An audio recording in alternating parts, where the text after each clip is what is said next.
Hi, today we're going to tackle the topic of improvised fire starting.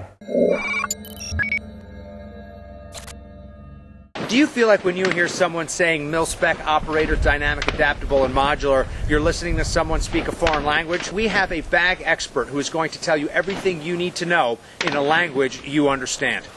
Buy it. It's dope.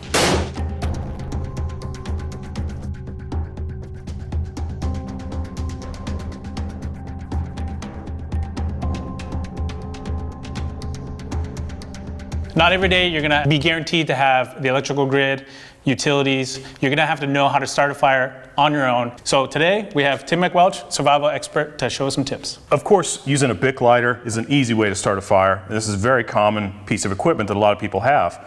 But matches go back over 150 years, and if you're going to buy matches, why not buy a good one? My favorite match is the RECOIL Stormproof match. Burns very strong even if it gets wet. Right back on fire. So you've got these stormproof matches. What do you have around your house that you can actually use to keep the fire going with? Most of our favorite oily snack chips are delicious and highly flammable. There's oil in the chip, and then the potato acts as a wick. This can be enough to get your campfire started out in the wild. It can also be enough to get a barbecue grill started in a power outage. So we've just shown you the best match on the market. But in an emergency, any matches are better than no matches. But what if you don't have matches?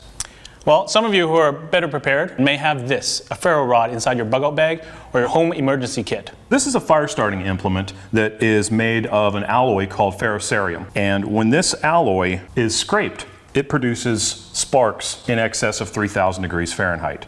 And you need to catch them on some fine, fluffy tinder. So tinder is some kind of fire starting material, and it needs to be fine, small, fluffy fibers. Inside the home, what do you got? What can you use? There's something in most homes that is made of cotton, and that is the humble tampon. The tampon can be torn apart into small, fine fibers, and this can be used as your initial tinder to get a fire started. All right, so for beginners, Tim, a lot of people may be confused between a ferro rod and this little puppy right here. So this is a ferrocerium rod attached to a magnesium bar. Now the magnesium is here as a convenient handle for the small rod of ferrocerium, but it's also here as a fuel source. We can scrape off the magnesium and create a little pile of shavings. And then with just a few sparks from the ferrocerium rod, the magnesium starts to burn. So this can be a bridge between different fire starting methods. We could use the spark to ignite the magnesium, then the magnesium can light other types of flammable material.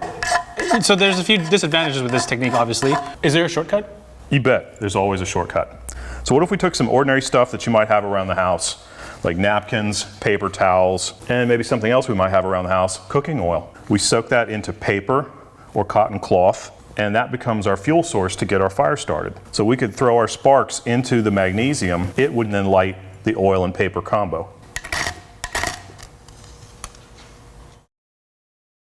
We've just reviewed 3 improvised fire starting techniques. Which one's your favorite, Tim? You know, I gotta go with the one we didn't use, plain old ordinary butane lighter. My second string backup is gonna be a high quality match. The RECOIL Stormproof matches are awesome. The Exotac Poly Striker spark rod burns incredibly hot, very easy to use. And then if you're on a little bit of a budget, go with a basic magnesium bar ferrocerium rod combo. It still throws sparks, it still lights fires, it's waterproof, lasts forever. Be prepared, do your training. For more information, check out RECOIL TV or visit recoilweb.com.